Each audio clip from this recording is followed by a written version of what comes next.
today the House unfortunately voted overwhelmingly in favor of the Senate Lands Bill, a $10 billion bill that we simply cannot afford.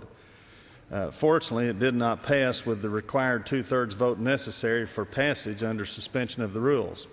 However, all this really means is that it will now be taken up under regular order, where it should have been in the first place, and which requires only a majority vote. Thus, there is no question that this bill will pass the next time it's taken up, but I hope more people across this land will start thinking about what we are doing to ourselves.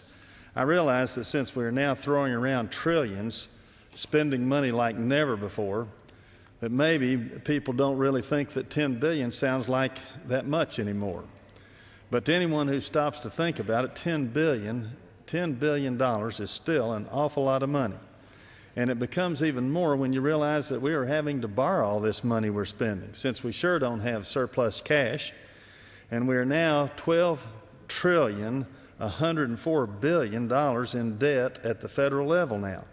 I realize that $12,104 billion is an incomprehensible figure, but what it really means is that we will soon not be able to pay all of our Social Security and veterans pensions and all the other things we've promised our own people with money that'll buy anything. I used to say that what we were doing to our children and grandchildren is terrible, but now I believe that tough economic times, already here for many, are going to come for almost everyone in the next 10 or 15 years, if not sooner. When a family gets deeply head over heels in debt, it gets in even worse trouble if it goes out and greatly increases its spending even more. That is exactly the situation our federal government is in today, living way beyond its means. This lands bill is a combination of 170 bills, which costs $10 billion in total. In addition to the fact that it is a luxury we do not it is a luxury that we do not need and which will be very harmful in the long run. We already are having trouble funding and taking care of the federal lands we have now. The National Park Service claims it has a $9 billion backlog on things it needs to do in our 379 national park units. It sounds great for a politician to create a park, but we now have so many parks at the federal, state, and local levels that we cannot even come close to getting adequate use of them unless all of our people suddenly find a way to go on permanent vacations.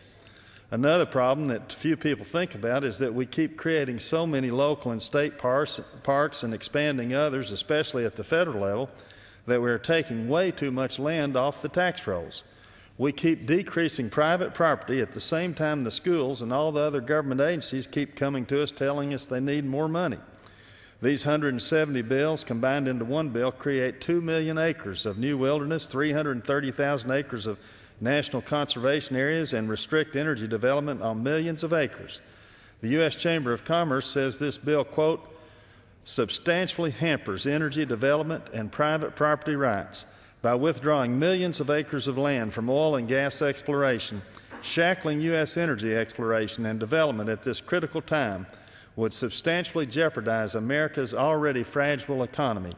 It's going to drive up prices, utility bills, Mr. Speaker, and it's going to destroy jobs.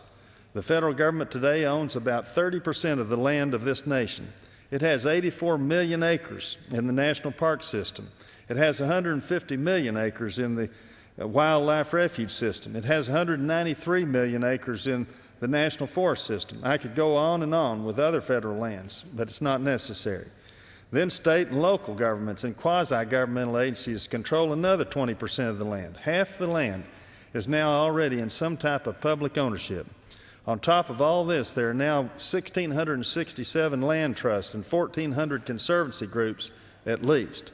These are figures from 2 years ago, so there may be more now. USA Today, which published these figures, said these private trusts and conservancy groups control about 40 million acres and that they're taking over an average of more than 2.5 million each year. These lands are eventually sold or turned over to the government at great cost to the taxpayer and causing further increases on the property taxes that remain in private hands. Then we're putting more and more restrictions or limitations on the private property that can be developed, thus driving up the cost of homes to astronomical levels in many areas. Mr. Speaker, we are slowly but surely doing away with private property in this country, and if we don't wake up and realize that private property is one of the keys to both our prosperity and our freedom, we are going to really cause serious problems for everyone except for the very wealthy. I thank you, Mr. Speaker.